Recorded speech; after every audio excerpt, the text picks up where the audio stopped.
Welcome to bird media. నేను వైష్ణవి. విజయసాయిరెడ్డి వైసీపీలో number 2 హోదాలో ఉండేవాళ్ళు ఆయన. ఒక విధంగా జగన్ కోటరీలో అతి ముఖ్యుడు అన్న ప్రచారం కూడా అప్పట్లో ఉండేది. మరి ఆనాడు వైసీపీలో ఏం జరిగినా, అసలు వైసీపీ క్యాడర్ ఏం చేసినా, వైసీపీ చిన్న చిన్న పనులు చేసినా కూడా విజయసాయిరెడ్డే స్వయంగా మీడియాకి ముందుకొచ్చి పార్టీ స్టాండ్ని గట్టిగా సమర్థించేది ఫస్ట్ ఈయనే. అయితే పార్టీ కోసం, జగన్మోహన్ రెడ్డి కోసం బలంగానే వాదించేవాళ్ళు. అయితే కొన్నేళ్ల క్రితం వైసీపీ నుంచి బయటకు వచ్చేశారు ఆయన. ఎప్పటికైతే ఆయన ఏ రాజకీయ పార్టీతోనూ అనుబంధం కొనసాగించట్లేదు, ఎందులోనూ అఫీషియల్గా జాయిన్ కూడా అవ్వలేదు. మరి అంతేకాదు ఆయన రాజకీయ భవిష్యత్తు ఏంటి అన్నది కూడా ఒక స్పష్టత ఇప్పటికైతే లేదు. మరి అయితే ఆయన తిరిగి వైసీపీలోకి వెళ్తారు అంటూ వస్తున్న వార్తలు కానీ, దాని గురించి జరుగుతున్న ప్రచారం కానీ, ఆయన పెడుతున్న ట్వీట్లతో పటాపంచలైపోతున్నాయి. ఎప్పుడు ఈయన వైసీపీలో జాయిన్ అవుతారన్న న్యూస్ వచ్చినా కూడా ఆయన వేసే కొన్ని ట్వీట్లతో ఆయన వైసీపీకి నెగిటివ్ అన్న విషయాన్ని కూడా ఆయన గుర్తు చేస్తూ ఉంటున్నారు. అంతేకాదు ఆయన వైసీపీ వైఖరిని తనదైన శైలిలో నిశితంగా విమర్శిస్తూ వస్తున్నారు కూడా విజయసాయి. అయితే జగన్ ఈ మధ్యన కొత్తగా మ్యావిగన్ అంటూ అమరావతికి ఆల్టర్నేటివ్ ప్లాన్ని చెప్పడం జరిగింది. ప్లాన్ బిగా కూడా దాన్ని అభివర్ణించారు ఆయన. అయితే విజయసాయిరెడ్డి తాజాగా చేసిన ట్వీట్లో మ్యావిగన్ ప్రతిపాదనని కూడా తప్పుపట్టారు. మ్యావిగన్ పేరుతో ఏకంగా 100 కిలోమీటర్ల మేర ఒక రాజధానిని విస్తరించడం అంటే ఇది మంచి పద్ధతి కాదు అని కూడా అన్నారు. దానివల్ల పరిపాలనలో సమన్వయం పూర్తిగా దెబ్బతింటుందని కూడా విజయసాయి చెప్పటం విశేషం.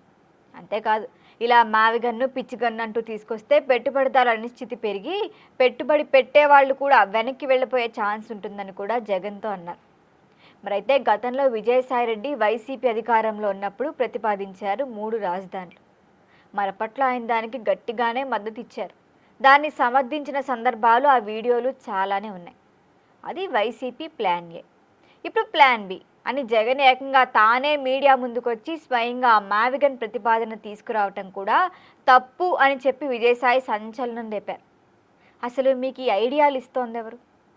ఈ వ్యూహాల వెనుక ఉన్నది ఎవరు అని కూడా ఆయన మాట్లాడారు. అయితే వీటన్నిటి ప్రకారం ప్లాన్ ఏ ప్రతిపాదన కూడా తప్పై ఉంటుందిగా. మరి అప్పుడు మాట్లాడిన విజయసాయి ఇప్పుడు బయటకు వచ్చి ఎట్లా మాట్లాడుతున్నారు? 3 రాజధానులను ప్రతిపాదించినప్పుడు దిస్ ఇస్ కరెక్ట్ అని చెప్పింది ఆయన. మరి మ్యావిగన్ దగ్గరకు వచ్చేటప్పటికి ఇది ఖచ్చితంగా వర్కౌట్ అవ్వదు అని ఎందుకు చెప్పారు? ఇది విజయసాయి ప్లాన్ బి ఏమో అని కూడా అంటున్నారు. అంటే పార్టీలో ఉన్నారు కాబట్టి ఆ పార్టీ ఏ స్టాండ్ తీసుకుంటే దానికి ఆయన కట్టుబడి ఉండి దానికి తగ్గట్టే ఆయన మాట్లాడడం. కానీ ఇప్పుడు మాత్రం వాస్తవాలు మాట్లాడుతూ రావటం. అసలు ఈ వైఖరి ఏంటో విజయసాయిదని కూడా అందరూ మాట్లాడుతున్నారు. దాంతో ఇప్పుడు వైసీపీ తప్పులు ఎత్తి చూపేందుకు సైతం ఆయన వెనుకాడడం లేదని తెలుస్తోంది. 3 రాజధానులు అంటూ ఒకసారి మురిసిపోయారు. జగన్కి చాలా మంచి ఆలోచన ఉంది అని. మరి ఇప్పుడు మ్యావిగన్ అనగానే ఎందుకు కలవరపడుతున్నారు? ఇది వైసీపీకి మానస పుత్రికగా మారింది. దాంతో వైసీపీ మ్యావిగన్ అన్నది కూటమిని సరైన కౌంటర్గా భావిస్తున్న నేపథ్యం కూడా ఉంది. సరిగ్గా ఇటువంటి సమయంలోనే విజయసాయిరెడ్డి ఆ ప్రతిపాదన తప్పు అని చెప్పుకొచ్చారు.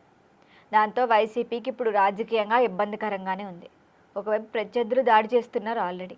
ఒకవైపు జనాల నుంచి కూడా మ్యావిగన్కు నెగిటివిటీ వచ్చింది. స్టిల్ వైసీపీలో సజ్జలు కూడా ఈ ఐడియా నాది కాదని చేతులెత్తేశారు మొన్న. ఇప్పుడు విజయసాయిరెడ్డి కూడా ఇట్లా మాట్లాడడం వల్ల వైసీపీ నష్టపోతుంది అంటున్నారు. అమరావతి విషయంలో ఈ రోజు ఒక స్పష్టమైన విధానం వైసీపీ తీసుకోలేకపోతోంది అన్నది చాలా మంది నుంచి వినిపిస్తున్న మాట. ఇప్పుడు విజయసాయిరెడ్డి సైతం మ్యావిగన్ నమూనా సరికాదు అని చెప్పటం ద్వారా వైసీపీ గాలే తీసేశారు బుడగలోంచి అంటున్నారు. ఒక మాజీ వైసీపీ నేతే పార్టీని సమర్థించాల్సింది పోయి ఈ విధంగా విశ్లేషిస్తే సామాన్య జనం మ్యావిగన్ మీద అభిప్రాయం ఇంతకంటే వేరేగా ఉండే ఛాన్స్ అయితే ఉంది. ఇప్పటికైనా వైసీపీ రాజధాని విషయంలో తన ఆలోచనలు మార్చుకుంటే మేలు అని చెప్పచ్చు. మరి ఇంకోవైపు చూస్తే పార్టీ పరంగా వైసీపీ చేస్తున్న తప్పులను, కోటరీ అతి విన్యాసాలను కూడా విజయసాయిరెడ్డి ఎండగడుతున్నారు. అసలు లోపల ఏం చెప్తున్నారు, బయటికి ఏం జరుగుతుంది? వైసీపీకి రాజకీయ వ్యూహాలు అధికారంలోకి వచ్చేందుకు అవసరమైన ప్రణాళికలు ఏవీ లేవని కూడా ఆయన ఇప్పుడు కూడా చెప్తున్నారు, గతంలో కూడా చెప్పారు. మరి కూటమి కలిసికట్టుగా ఉన్నంతకాలం, జనసేన, టీడీపీ, బీజేపీ అన్నీ కలిసి ఉన్నంతకాలం వైసీపీ గెలవటం ఖచ్చితంగా కష్టమే. వాళ్ళలో ఏమన్నా చీలికలు వస్తే ఏమన్నా ఛాన్స్ ఉండొచ్చేమో కానీ అప్పటిదాకా ఎన్ని వ్యూహాలు ప్రతి వ్యూహాలు వేసుకున్నా కూడా వైసీపీ గెలవటం కుదరదని కూడా తేల్చి చెప్పారు మళ్ళీ.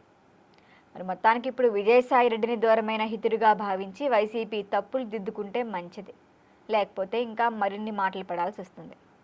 మరి దీనిపైన మీ అభిప్రాయాన్ని తెలియచేయండి. చూస్తూనే ఉండండి బర్డ్ మీడియా.